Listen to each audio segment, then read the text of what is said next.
Bonjour à tous, nous allons commencer la vidéo numéro 2 sur la partie 9 et ici le chapitre 9.1 Anatomie et physiologie des appareils reproducteurs. Dans la première vidéo, nous avons déjà abordé l'anatomie des appareils génitaux féminins et masculins. Dans cette deuxième vidéo, on va aborder la gamétogénèse. Nous allons commencer par des généralités en vous présentant le document 3 qui montre ici les deux étapes de la gamétogénèse. Alors ce document, il faut le lire en suivant les accolades qui sont au-dessus. Vous avez ici une cellule avec des chromosomes, donc ici un grand A et un petit a en bleu, une chromatide avec le chromosome grand B et le chromosome petit b. Donc ici, on a une cellule mère avec 4 chromatides. Donc 4 chromosomes à une seule chromatide. Lors de la mitose, nous l'avons vu dans le chapitre 8.1, lors du cycle cellulaire, il y a la phase S qui est la phase de réplication de l'ADN. C'est-à-dire que pour chaque chromosome à une chromatide, il va y avoir la synthèse de la deuxième chromatide de chaque chromosome. Et donc à la fin de la phase de réplication, chaque chromosome se retrouve avec 2 chromatides identiques. Donc là, on retrouve notre cellule en bleu avec le chromosome ici, grand A, avec ses 2 chromatides. À côté, le chromosome petit a avec ses 2 chromatides. Et la même chose pour les chromosomes rouges, grand B et petit b. Donc là, on a 4 chromosomes, cette fois-ci à 2 chromatides. À la fin de la mitose, donc là, on a la phase M, à la fin du cycle cellulaire, à la phase M, on a donc une cellule mère qui vous donne 2 cellules filles, une cellule fille qui est destinée ici en vert clair et une cellule fille en bleu. Et donc, lors de la mitose, on l'a vu également dans le chapitre 8.1, chaque chromosome donne une chromatide à chaque cellule. Donc on voit ici que le chromosome grand A a donné une chromatide à la cellule fille 1 et une chromatide à la cellule fille 2. Et la même chose pour le chromosome petit a, grand B et petit b.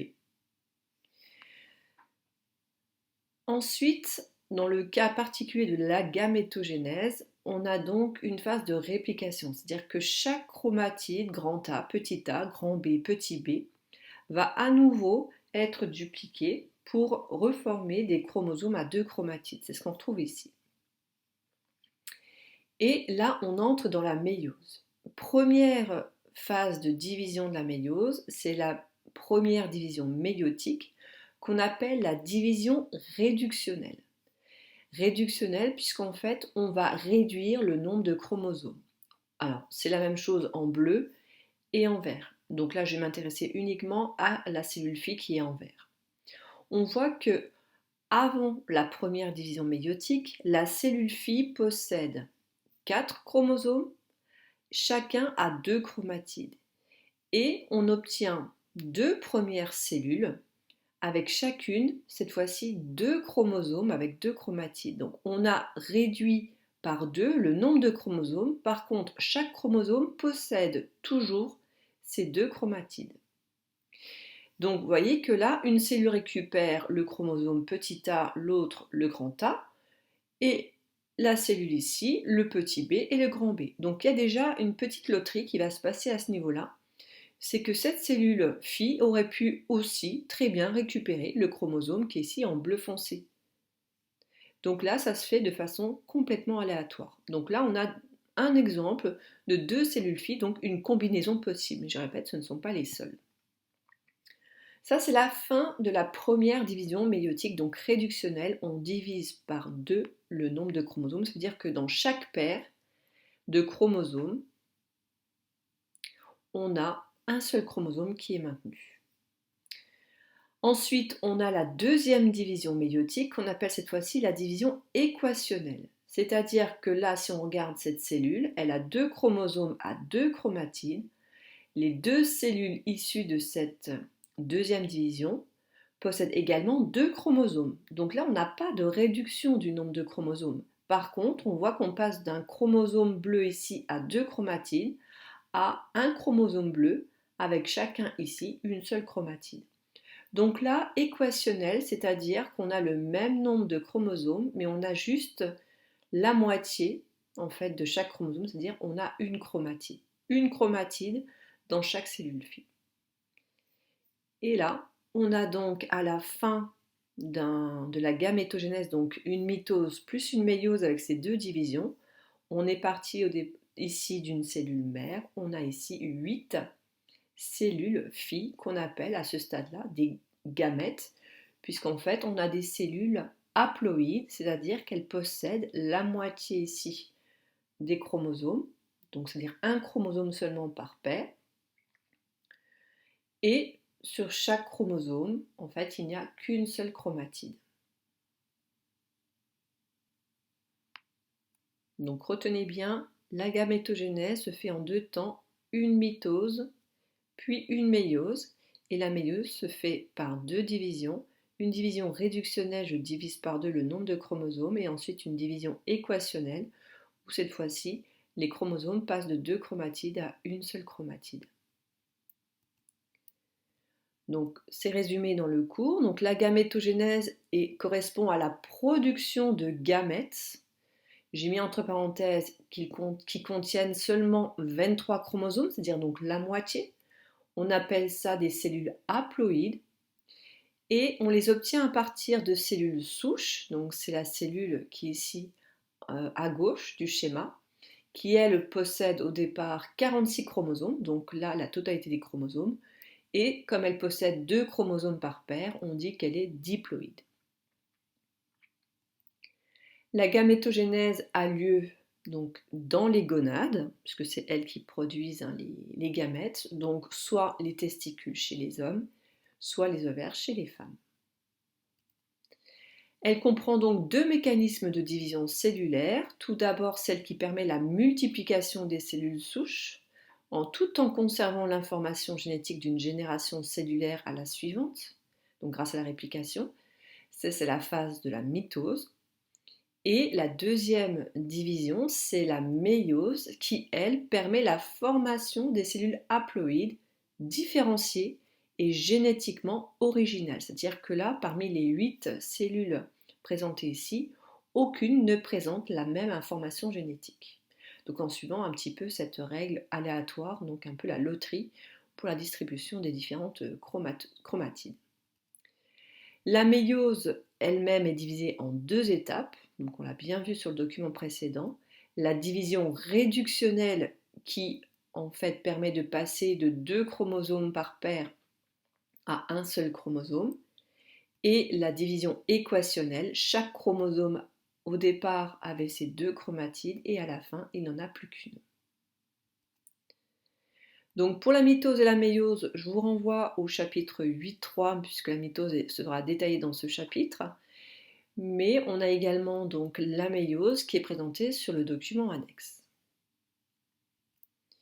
Donc le document 2 qui est donné en page 2 du chapitre 8.3, donc c'est le schéma montrant les différentes étapes de la mitose. Donc là vous avez une cellule au départ qu'on appelle cellule mère, avec ici donc le noyau, on a ici deux paires de chromosomes, donc 4 chromosomes, des centrioles ici, qui vont permettre la formation des fuseaux mitotiques.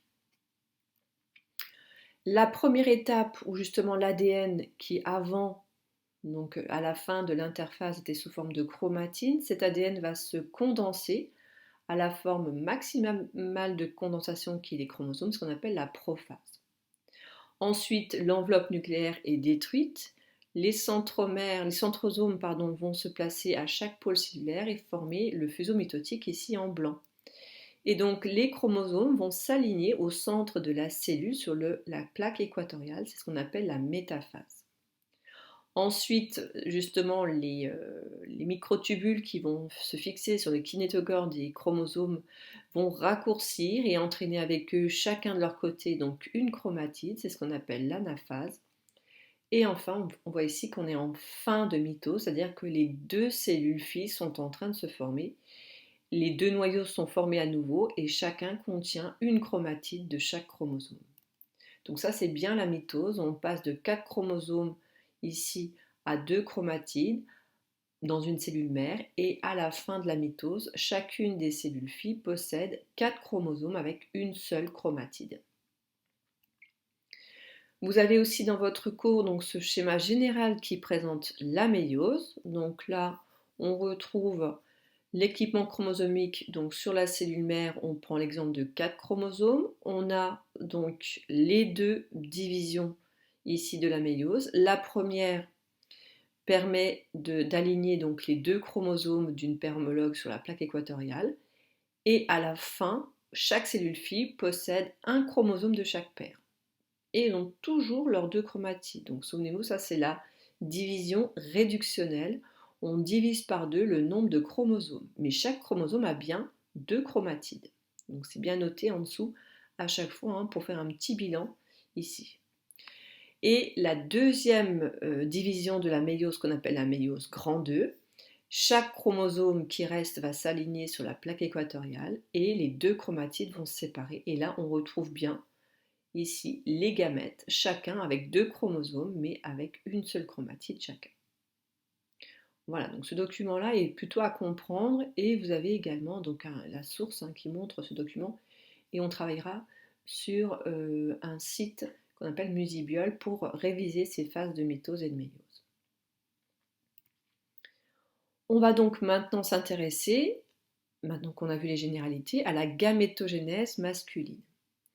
Alors les gonades masculines, tout d'abord, donc vous avez ici la coupe transversale d'un testicule avec des annotations de 1 à 6 qu'il faut également connaître. Avant cela, on va regarder le texte et ensuite on va compléter les annotations. Donc un testicule est composé de 200 lobules séparés par des cloisons conjonctives, donc du tissu conjonctif, renfermant de minuscules tubes regroupés par 3 ou 4 qu'on appelle les tubes séminifères.